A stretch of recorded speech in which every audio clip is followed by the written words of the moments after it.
Welcome, dear listeners. I am Grimwick, your guide through a world of imagined secrets and half-remembered tales. The stories you are about to hear spring from my imagination, though at times they may brush against real souls and fragments of history. Each diary holds 50 entries, revealed one by one, like pages turning in candlelight. Miss not a single chapter, and keep close to the little bell that calls whenever a new entry awakens. And if you whisper in the comments whose diary you long to uncover, well, perhaps that very volume already rests in the shadows of my collection. So then, my companions, let us begin.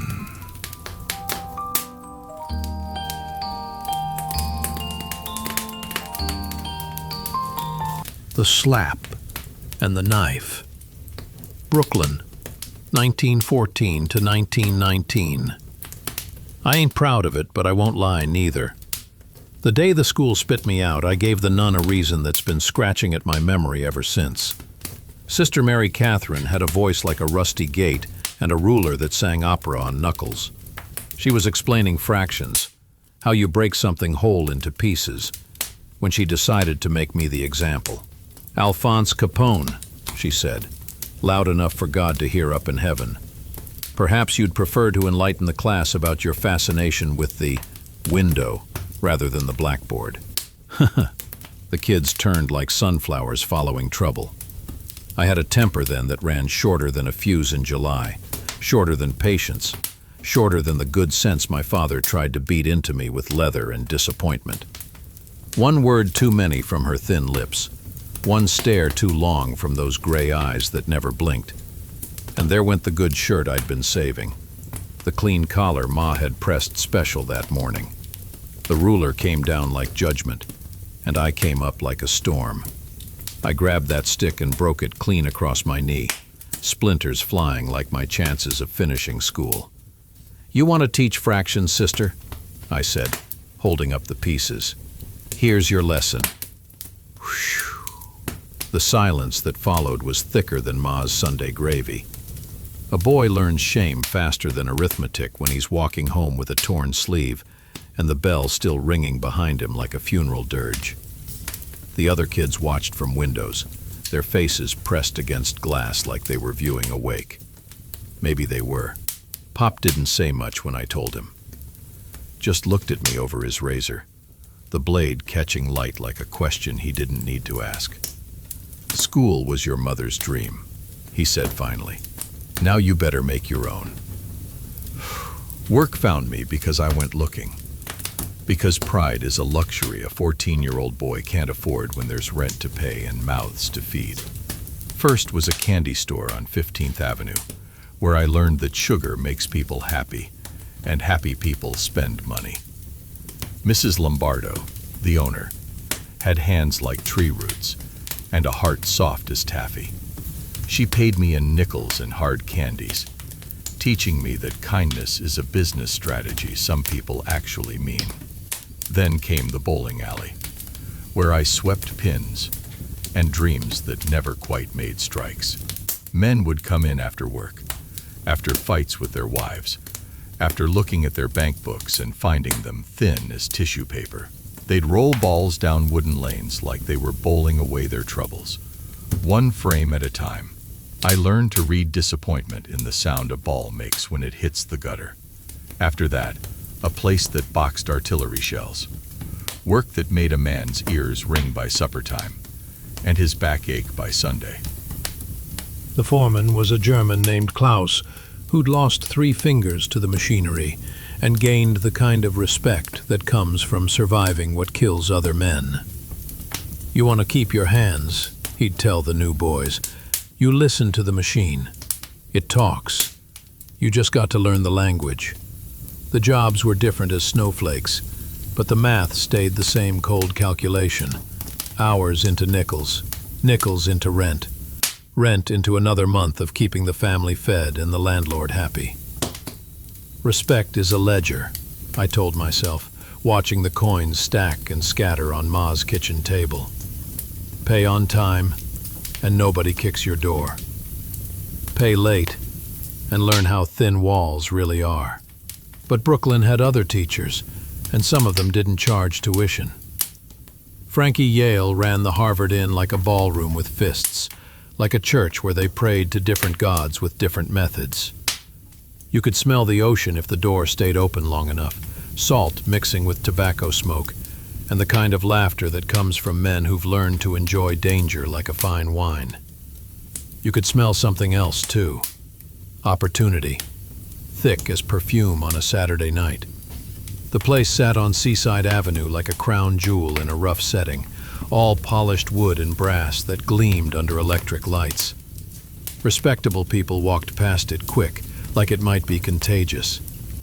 Smart people understood it was the heart pumping blood through Brooklyn's veins, the place where decisions got made and agreements got sealed with handshakes that meant more than contracts. A doorman don't need a diploma, just eyes that count heads faster than a bank teller counts bills, and hands that know how to rearrange furniture when it talks back. I was good at that work, maybe too good for my own good. I had size, 6 feet and growing, and something behind my eyes that made men reconsider their bad ideas before they became worse mistakes. Frankie noticed. Frankie always noticed everything, from the way a customer held his drink to how long he looked at cards before betting. "Kid," he told me one night, counting the register while I stacked chairs, "you got a talent. Question is, what you gonna do with it?" I learned to tell the difference between the kind of men who wanted trouble and the kind trouble wanted. I learned which fights to stop before they started, and which ones to let run their course like storms that need to break before the air clears. I learned that respect isn't something you demand, it's something you earn, one careful decision at a time. The Harvard Inn taught me more than any classroom ever could have. It taught me that the world runs on agreements most people never see, on handshakes that happen in back rooms, on conversations that sound like small talk, but move like mountains. It taught me that power isn't about being the strongest man in the room. It's about being the one everyone else listens to when the talking starts. But every school charges tuition, and mine came due on a night when the moon was dark and my mouth was too bright. About the scar. People act like a face is a map somebody else drew, like the lines mean something you can read if you know the language. The truth is simpler and meaner than the stories they tell. I made a crack I shouldn't have, about a girl I didn't know, to impress men who weren't listening. Her brother heard it, though. Frank Galluccio heard every word. "You talk too much, kid," he said, stepping close enough that I could smell the bay rum on his collar. Maybe somebody should teach you when to shut up. The knife came fast. 3 quick lessons carved into my left cheek. An education that stuck deeper than anything Sister Mary Catherine ever tried to teach me. Steel has a way of making points that words can't match, of writing messages that time can't erase. The blood felt warm at first, then cold, then like nothing at all. After that, strangers worked harder to read me, like I was a book written in a language they'd heard of but never learned. Friends started calling me Snorky to make it feel like silk again, to turn the sharp edges soft with familiarity. The papers, later on, would say Scarface, like it was my Christian name, like my mother whispered it over my cradle. I hated that name, hated how it made me sound like a movie villain instead of a man who'd made one mistake and paid for it in skin. But hate is a luxury, and I learned to use what I had. The scar became part of my reputation, part of the story people told themselves when they decided how much respect to show me. If the world picks the mask, you might as well learn to wear it like it fits. The knife healed mostly. The lesson didn't. Watch your mouth like it's loaded. Watch your pride like it's a fire that can spread. And don't ever forget, the bill for a careless sentence gets delivered in a different envelope than you expect, by a messenger who doesn't knock first. May had a smile that could turn fights into dances, arguments into laughter, bad days into memories you wanted to keep. She laughed like she was giving away money she didn't need. Like joy was something she had too much of and wanted to share. Brooklyn was crowded with pretty girls. But when May Coughlin looked at you, it felt like the room emptied out and you were finally breathing air nobody else had paid for. The Irish have a way of folding trouble into jokes, of making hard times feel lighter with the right words in the right order. She folded me into a life I didn't think I could hold, into a future that looked brighter than the past I was carrying around like luggage. When she laughed at my stories, even the ones that weren't that funny, I felt like maybe I could be the man she saw when she looked at me. We met at a dance hall on 20th Avenue, one of those Saturday night places where working people went to forget they worked for a living. She was wearing a blue dress that made her eyes look like pieces of sky, and she danced like she was arguing with the music and winning. I asked her to dance because I was young and foolish enough to think I had something to offer. "You're the boy from the Harvard Inn," she said. Not like it was a question, but not like it was a problem either. "I heard about you." "What'd you hear?" "That you're trouble." She smiled when she said it, like trouble might be exactly what she was looking for. When Sonny wrapped his tiny hand around my finger for the first time, something in me went quiet that had been loud for years. A city turns a man into a statue, hard, tall, hollow inside where nobody can see. A baby turns him into something else entirely. A chair, maybe, solid and useful and warm, if he lets himself be. We married quick, like people do when time feels expensive and love feels free. Judge Parker performed the ceremony in his chambers. No flowers, no music. Just promises we meant to keep and hope we couldn't afford to lose. May wore white, and I wore my best suit, and the scar that was still learning how to be part of my face.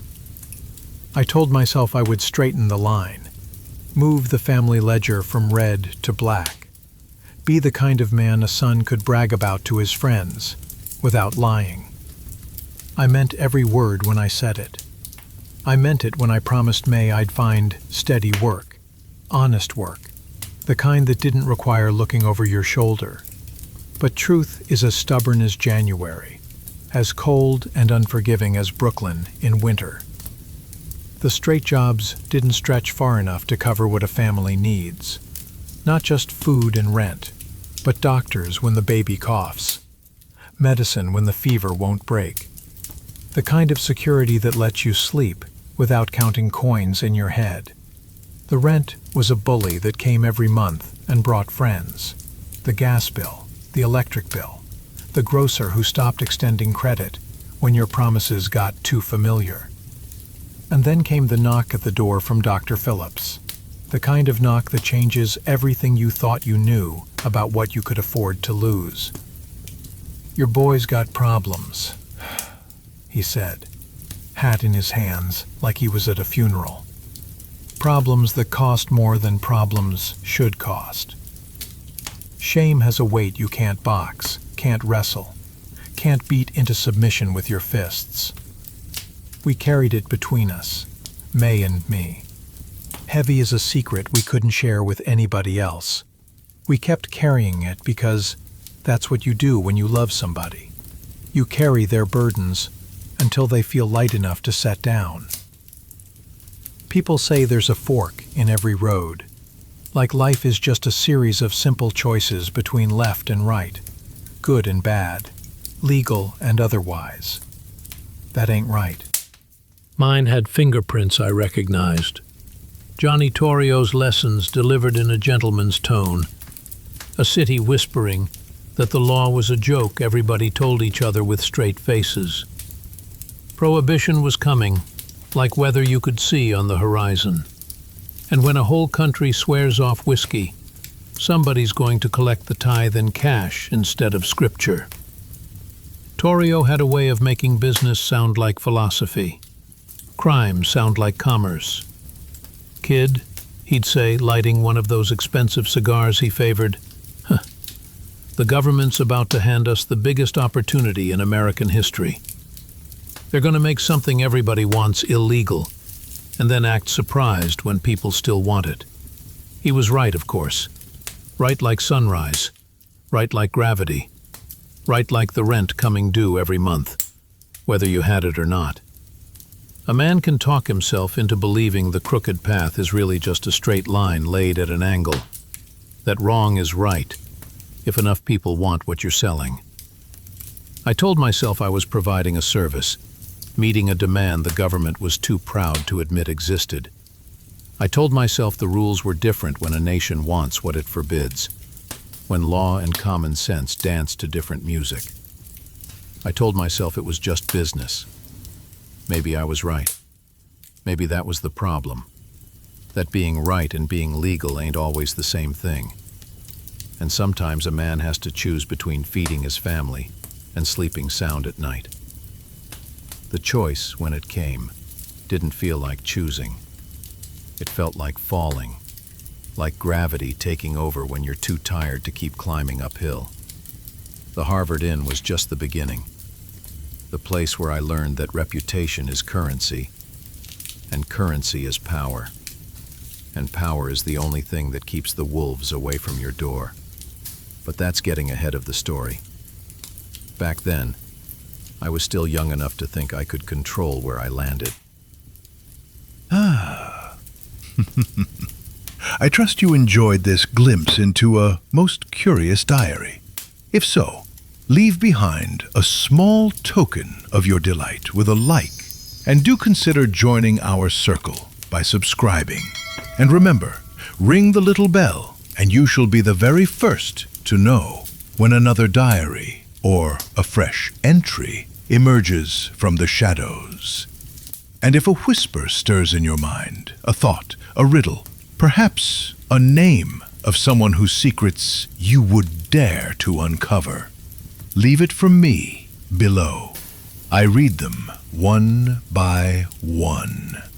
And who knows, your wish may guide my hand to the very next diary I choose from my collection.